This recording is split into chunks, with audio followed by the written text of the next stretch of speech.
Welcome to Fan Fave with Katrina. Fan Fave with Katrina. It's time to talk pop culture. It's a great day because you're listening to Fan Fave. Welcome back. I'm your host, Katrina, and may we consider this the nostalgia era of Fan Fave? It's going to sound weird, but I am trying to brainstorm a new username for my personal Instagram account, and the name that I have now is so freshman year of high school. And as I grow into my career, I'm trying to get something a little bit more professional, or at least something that sounds more mature, more real, and my real name is taken. Like, it's taken in every way possible. But I don't know if you guys know this or not, but Instagram actually has this feature where you can see all of your past usernames, and it was something. Like, it was kind of embarrassing when I scrolled all the way through to my middle school era, like a lot of silly fandom lingo. Like, my username was Real Girl Almighty from the One Direction album for a short period of time. And then I was also at Katrina is a Penguin, which is a Luke Hemmings reference if you guys don't know. But anyways, my very first Instagram username when I made my page on the great day of May 2nd, 2013, according to Instagram, was CatRocks8854. And that's KATROX rocks. Now, that sounds like a crazy name for me to use, but there's actually someplace specific where I got this from, and that's Moshi Monsters. That's right, that silly little web game from the early 2010s spawned my first Instagram username. So that just brought back so many memories for me, and now that's what we're going to talk about today. Iconic web games from our childhood. And I guess when I'm saying this, I'm talking to my Generation Z listeners, as these will be the games from when we were young.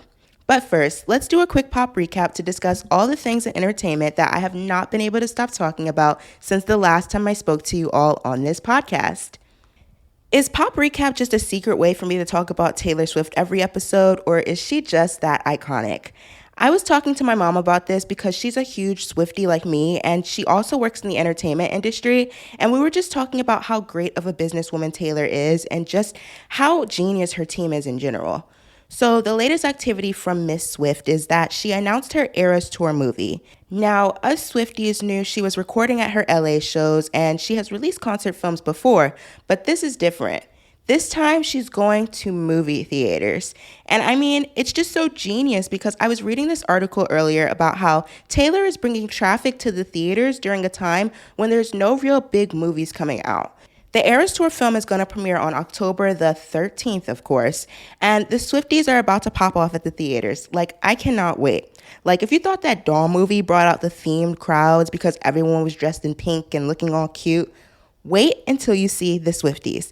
Like, we're about to be trading friendship bracelets in line for popcorn. Like, it's that serious. I know for opening weekend, the tickets were selling out so fast. I mean, my AMC app was like shutting down, and then there was a wait list to buy tickets to her movie. I saw an article earlier too, and it was like Taylor broke the AMC record for the first day pre-sales with $26 million, beating Spider-Man No Way Home. That's insane, you guys. But you know, I'm going to be there. I can't go opening weekend because I already have plans. I'll be busy at New York Comic Con meeting Chris Evans, which is another thing that I have not been able to stop talking about. But yeah, Eras Tour film, cannot wait. Let me know if you're going to go see it. Share your pics. I want to hear from you. Also, can't stop talking about the latest music from Selena Gomez and Miley Cyrus. Both of their singles are so great. And then Demi Lovato released the track list for Revamped. And guys, I've been talking about this a lot. Like, I'm so excited for the rock versions of these songs. Like, La La Land, it's going to be so good. Now, if you're a fan of any of these artists together, that's what we talked about on the last episode of Fan Fave. So if you didn't hear that yet, go back and listen to the deep dive that I did on the careers of these three lovely former Disney stars with thriving music careers. Ariana Grande also playing with my nostalgia in celebration of the 10-year anniversary of her debut album, Yours Truly. She released a special commemorative version of the project with new live versions of songs from it. And guys, this is the Ariana music I fell in love with. And the Honeymoon Avenue live version, first of all, Honeymoon Avenue, that was my favorite song off the album. Like, it's just so beautiful, so catchy too. And the live version just does not disappoint. I love it so much. Like, I would do anything to hear Ariana sing these songs live and in person. Now, let's talk theater. I saw Moulin Rouge for the 10th time since we last spoke, again at the Kennedy Center, and it was as fantastic as always. I did a vlog on social media checking this one out at the Kennedy Center, and you should go on FanFave Media to see my experience on social media everywhere. Also on Broadway, the very eventful production of Funny Girl closed. I never got to see this one. I always said that I would, and I probably should have gone while I was still at NYU because I was only ever willing to pay standing room or lottery prices. And then when I came home, it became a thing where I was like, I don't want to take a trip all the way up to New York just to specifically see Leah. And then she, for whatever reason, be out of the show. That would just be disappointing. So I never went. But this is a Broadway show that will live in history. I mean, from all the drama with the recasting and just how they treated all of that in general, I feel like that could have been done better. One day, maybe I'll do a deep dive into this production because I just think it's so interesting. Like the way they released a cast recording, but not with Beanie, who originally played Fanny on Broadway, and then how Leah performed at the Tonys, even though she wasn't eligible because she didn't originate the role, Beanie did, but she still got to perform at the Tonys for the show. But nevertheless, I think we all could agree this was a role that Lea Michele was born to play. I heard nothing but raves about her performance. And then I also saw that really awesome clip where at the end of the final show of Funny Girl, she performed My Man for the first time. That was the song that was kind of left out of the production. And she surprised everyone by performing it on the final night. And it was beautiful. I wish I could have been there. Also, Julie Benko, shout out to her. She was the alternate for Fanny Brice. She carried 30% of the shows on Broadway. So she was killing it too as Fanny in Funny Girl. And I'm really excited to see her because she's moving over to another Broadway show this fall called Harmony. But with this high-selling big Broadway show closing, I couldn't help but start to think about some of the new shows coming to Broadway this fall. And I think we're in really good hands. On my most anticipated list for the fall, I've got the revival of the play Pearly Victorious, starring Leslie Odom Jr. as a traveling preacher in the Jim Crow era South. I'm very excited to see him back on Broadway. He hasn't been on Broadway since Hamilton, and I didn't get to see him in Hamilton, but I know he's a fantastic actor, so I'm really excited to see Pearly Victorious. I'm also very excited for Gutenberg, which stars Josh Gad and Andrew Rannells, who were the original stars of the Book of Mormon on Broadway, which I think is just going to be such an iconic reuniting for them. And I feel like they're going to have such great chemistry because they worked together on Broadway before. This show is also directed by the director of my favorite Broadway show, Moulin Rouge. It's directed by Alex Timbers, so I just trust his direction. This is going to be a great show. Another show that I'm very excited to see, but my bank account is not excited for this one, it's Merrily We Roll Along. These tickets are mad expensive. Like, the prices are so high. I mean, it's a Sondheim show, and it's literally starring Daniel Radcliffe, Jonathan Groff, and Lindsay Mendez. And it had this off-Broadway run earlier this year at the New York Theater Wing, and those tickets were so expensive too, but the reviews were raving. I'm probably going to go see this one for my birthday in December. The last new show that's big on my list for Broadway this fall is How to Dance in Ohio, which I truly don't know much about, but the word of mouth on this show is honestly so strong. Like, the way people are talking about it reminds me of how people were talking about Kimberly Akimbo last year before that premiered, and that won Best Musical at the Tonys this year. So I just have high hopes for that one. I trust all of the good things people are saying about it.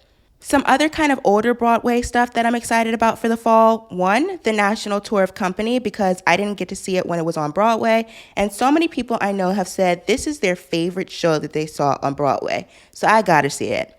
And then also Little Shop of Horrors off Broadway. I've seen this one before and it's absolutely fantastic. Just such an intimate theater and so much fun. And they just announced that in the fall, Corbin Bleu and Constance Wu will be stepping into the roles as Seymour and Audrey.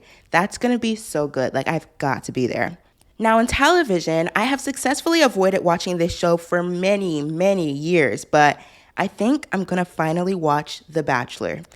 I was going to watch it during the Matt James season, but I never got into it. And it's so funny because he's the one person from that show that I've technically met. A year ago or so, I was with my sorority at the New York City Marathon, and we were cheering on the side, and he just like randomly ran up to us and gave us all high fives. So I thought that was super funny. But anyways, I want to watch The Golden Bachelor, which interestingly enough, Matt James, his mother is actually a contestant on this show. I just think it's such a creative concept, though, to have this dating show for people over the age of 60. Like, who would have thought of that? I think it also just helps this societal idea that older people can't live and have fun like younger ones. Like, life doesn't just end because you get older. Now, looking into the bigger picture of the film and television industry, the writers and the actors are still on strike and asking for all forms of support. If you are looking for ways to support the workers who make the exciting film and television content that we pop culture fanatics love, you can donate to support those out of work with the Entertainment Community Fund, which helps support Hollywood employees and crew who are suffering hardship due to the strike. Just head to entertainmentcommunity.org for more information. There's also a snacks and supplies fund that you can donate to for strikers on the picket line, and you can find more information on that at actionnetwork.org. It's called the Snack List. Now let's get into the topic of today. We're going to be talking about the rise and fall of three very popular children's web games, Moshi Monsters, Club Penguin, and Poptropica. While I will say that Poptropica technically has not fallen, I don't think it's quite as popular today as it was at its peak in the mid-2000s, early 2010s, so I'm sorry it's getting categorized in there. Those are the three we're talking about. Let's start by talking about my personal favorite, Moshi Monsters. So, as I said earlier, fun fact, Moshi Monsters gave me my first Instagram username, and if that doesn't signify a child growing up, I don't know what else could. My account on Moshi Monsters was like this automated username that they gave you, and it was like an ugly mix of my name and numbers. So it was CatRocks8854, and the rocks was actually for the fake currency that you used in the game. For some reason, that just stuck with me. So I made my Moshi Monsters account in 4th or 5th grade, and then I got Instagram in 6th grade. So at that point, I was just like, yes, I'm going to use the name Moshi Monsters gave me for my first social media page.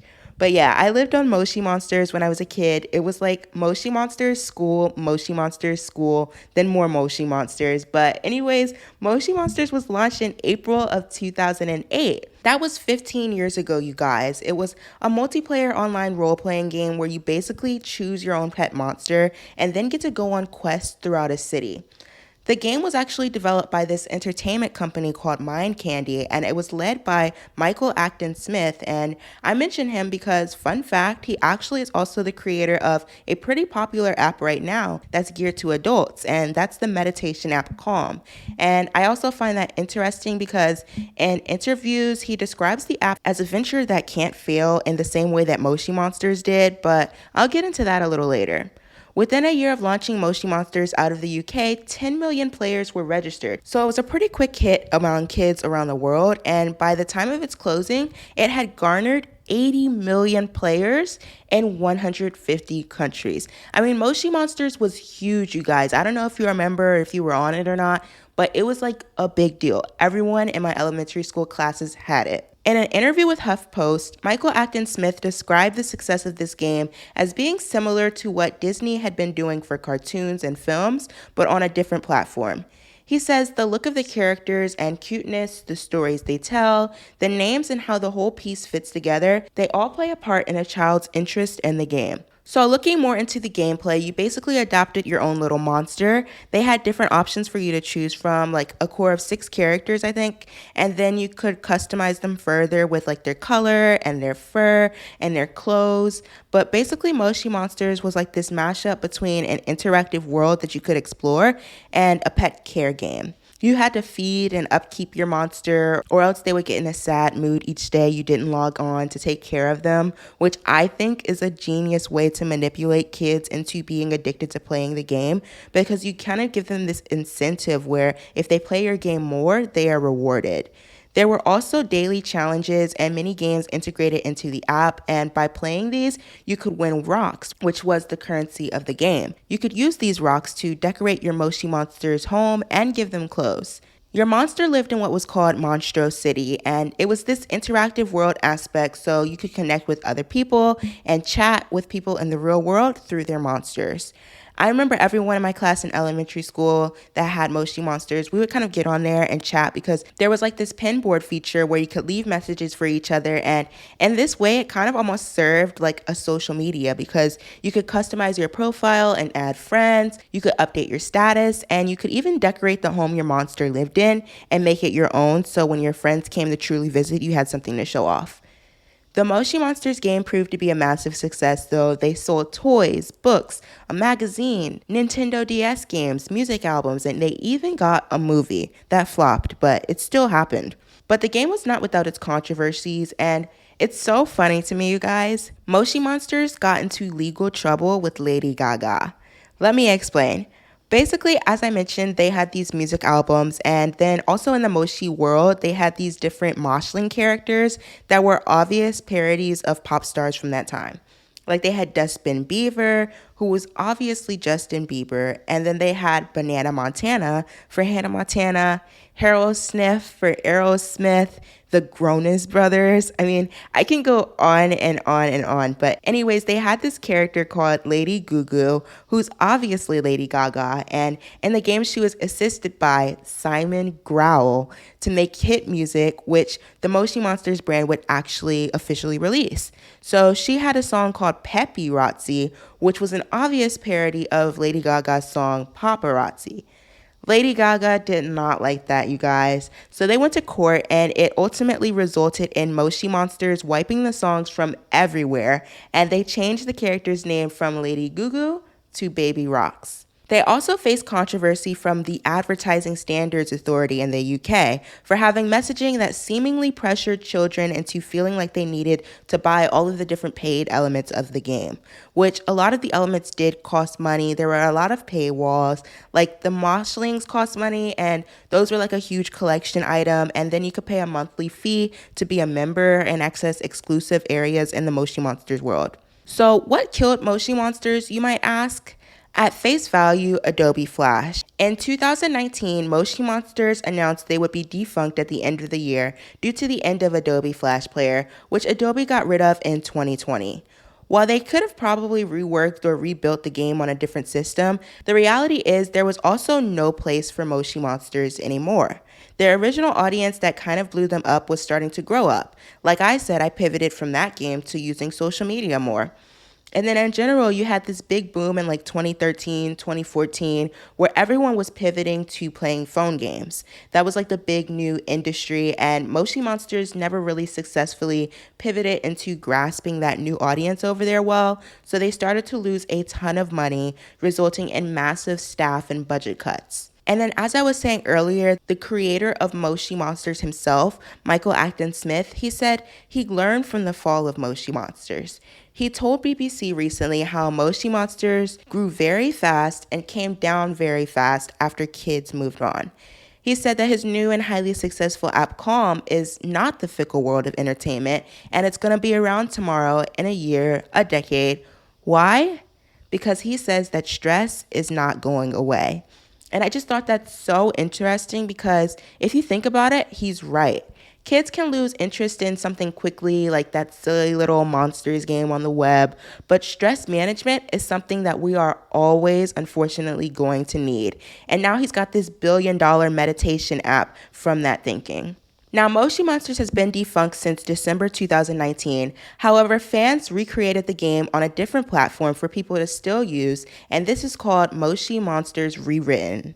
I think it's so cool that the fans did this. It's just a great example of how fans will always try to stay connected with the things they love, even though the website got shut down. They still made a way. Now, for our next online game, Club Penguin. I was never a super big Club Penguin girly. I personally preferred Pixie Hollow, which I'll get into in a future episode down the line, but I'm very aware of how popular and special Club Penguin was to a lot of people, so we have to talk about it. Club Penguin actually came before Moshi Monsters, and similar to that game, Club Penguin was also an interactive world. You got to be a penguin in an Antarctica open world and then also interact with other real-world users with a chat feature. There were also a bunch of mini games. Now, Club Penguin launched in October of 2005. It was formulated by 3 developers, Lance Preeb, Lane Merrifield, and Dave Crisco. And development for Club Penguin actually began all the way back in 2000 when Lane Merrifield developed a game called Penguin Chat, which is exactly what it sounds like, a chat room with penguin characters. In an interview with Canadian Business Magazine, Lane Merrifield said that these three developers, they created Club Penguin because they couldn't find what they were looking for their own kids. When they started to get to that age where they were playing computer games, they wanted something that had some social components but was safe and not just marketed as safe. In 2003, they launched the company New Horizon Interactive, and they used the basis of their previously developed Penguin games to build off of. The first version of Club Penguin went live on October 24th, 2005. 18 years ago. I was 4 years old. Interesting fun fact, though, is that the developers funded this all on their own, like with their own credit cards. Club Penguin saw extremely fast success, though, gaining almost 4 million users in just 2 years. Now, Disney saw this success and they decided to buy the entire company of New Horizon Interactive in 2007. The company and Club Penguin, a game underneath it, were sold for $350 million. By the end of the year, Club Penguin had over 30 million players. After being bought by Disney, Club Penguin expanded into making more money through books, toys, Nintendo games, and more. Disney often had themed events in the Club Penguin world to promote their movies and shows. Like, it was making $40 million annually for the company. They kept adding new features behind paywalls and adding sponsored items within the game, which led to disappointment among users. Now, like Moshi Monsters, Club Penguin faced a massive decline as mobile app games began to take over in popularity. In 2013, as the game celebrated its 8th birthday, Club Penguin had over 200 million users. Disney did try to break into the app world with a mobile game called Club Penguin Island, but this left the original Club Penguin site to continue to decline because they weren't adding any new and exciting features to the game. By 2015, layoffs within the company began, and the German and Russian versions of the site were shut down. In 2016, they began discontinuing the Club Penguin mobile games, and the entire Disney Interactive company also shut down. And then they shut down everything unrelated to the original Club Penguin and the Club Penguin Island mobile game in order to shift all of their resources there. But in 2017, it was officially announced that the Club Penguin many knew and loved would be shut down. Club Penguin would not completely be leaving, though, as they announced a web version of Club Penguin Island, which was very short-lived. It only lasted a year because it was disappointing to the fans, and the site never picked up the massive popularity of the original game. Like Moshi Monsters, fans of Club Penguin have tried to launch recreations of the game, but Disney has been a lot more proactive of making sure that these get shut down, as they are often controversial because they are not as safe for children and have faced data leaks. So sadly, that's been the end of Club Penguin. Now, the last online game I'm going to talk about today has the healthiest ending of the three, and that is Poptropica. Poptropica is another huge favorite of mine. This was the game that I always played when we had free time in computer lab in elementary school. It's more of an adventure style game mixed with a little bit of puzzle, a little bit of mystery, and you get to be this explorer and figure out how to solve whatever problem or question that the characters in the island give you. So unlike Moshi Monsters or Club Penguin, there's a sense of completion with Poptropica. You can beat islands, and I don't know if it's just me, but one of the biggest complaints I had with Poptropica when I was a kid was that it was too hard. I cheated like all the time. If I got stuck, I would go online and follow these step-by-step gameplay explanations, and I hated when I couldn't figure out a new island because sometimes if it had just launched, I would have to wait a few days for someone else to beat it and then post the answers online.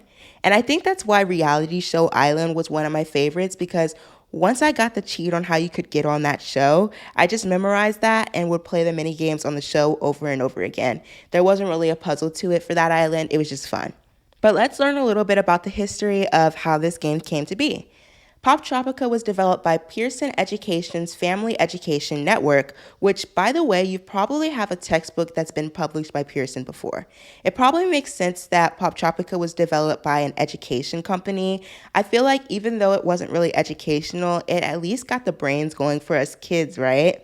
Something I didn't know about Poptropica, though, it was created by Jeff Kinney, the author of the Diary of a Wimpy Kid series. Interestingly enough, though, he even wrote some of the code and did designing himself. Knowing this now, though, it makes so much sense. I mean, not only did the game have a Diary of a Wimpy Kid island and many ads related to the franchise when I played it, but the writing and creativity of the gameplay, it just matches up. It just makes sense. Poptropica launched in 2007, but with only one island. This was the early Poptropica island. Within 5 years, the game had grown to have over 75 million users. This game was huge. What I found notable and what kind of validates what I was saying about being difficult to me as a kid was that in 2012, 35 million of the game's players were aged 15 to 25. So there were adults that found fun in this game. So it was kind of like made for everyone almost. Poptropica expanded over the years, releasing books and even versions of the game for Nintendo DS projects. I will say though, out of the 3 games we talked about today, and knowing that Moshi Monsters got one, I feel like at its peak, Poptropica could have had a very successful movie or even film franchise. Like it definitely would have worked well, so I wonder why they didn't do it. One thing that I found interesting was this interview from Bellyfield with Jeff Kinney, and he gets asked what it is about Poptropica that made it so successful. And he notes that one reason is because it's gender neutral and their traffic has always been 50% boys and 50% girls. To be able to market your game in a way where it attracts everyone is so genius because it just makes it inclusive and you can see the results in their very high popularity. In 2015, Poptropica was sold to Sandbox Partners, an educational technology investment group, and at that point, they had over 3.2 million monthly users in over 200 different countries. By 2017, there were 58 islands, but in 2020, Poptropica faced the same fate that Moshi Monsters did. Its version of a fall was when Adobe Flash discontinued, but unlike Moshi Monsters, they kept going. This led to a majority of their islands being removed as the developers worked to transfer the game to HTML. While there isn't any solid active data on the current amount of Poptropica users, a massively multiplayer online game stats page puts an estimate at around 305,000. So since Poptropica is still up and running, I decided to log on and see what the game is like now. I have to say, you guys, I was pretty disappointed. Some small things to note up front, there's a lot less character customization, a lot more ads, like video ads this time, like you have to sit through watching full videos, and then there are a lot more paywalls. Overall, it still works well, but I was also so sad. Some of my favorite islands, like Reality Show Island, Counterfeit Island, and Superpower Island, they aren't playable anymore on the Poptropica page. And then I found that you can still play them on some website called Steam, but it costs $20, and a lot of fans say that it's not worth it. I was digging around in some fan communities though, and I even found that they figured out how to access it through this program called Flashpoint. So if you know what that means, have at it, but I have no clue. So I'll just wait and see if the developers ever bring out the classics. If you're sat back wondering now, if some of the most popular games of this era don't exist anymore, then what do the kids have today? Web-based games are just not as popular anymore, and gaming is actually primarily split between physical consoles and mobile phones. Kids obviously have a wide variety of phone games as well, but I think some of the closest online or just playable on computer types of games that seem to be the most popular now among kids include Minecraft, Roblox, and Fortnite. And I actually wonder now, are these more recent computer games drawing in even more kids than the games that I played as a kid? I mean, Roblox, for example, has over 164 million monthly active users. That's crazy. And have any of you played Roblox? I've done Fortnite and Minecraft, but they were both like phases to me. So I'm curious of their impact on kids growing up now. That's all for today. If you liked this episode, let me know by leaving a review for the Fan Fave podcast. Also, I want to hear from you. What was your favorite web-based game when you were growing up? I know there are a lot more iconic ones besides the ones we talked about today, so maybe sometime I'll do a part 2 to this episode where we can reminisce on more childhood fun. As a reminder, this podcast is a hub for all things pop culture. Keep listening to Fan Fave for recaps and breakdowns of the latest in entertainment news, trending topics, and more with commentary from fans. As Fan Fave is a bi-weekly podcast, you can expect new episodes every other Tuesday when I'll dive into a different aspect of pop culture. You can also stay in touch and join the Fan Fave community on social media, where I'll be posting additional video content and vlogs from my many adventures and events that I attend in the entertainment world. That's at Fan Fave Media everywhere. So connect with me because I want to interact and hear from all of you, my fellow fans of pop culture. Thanks for listening and see you soon.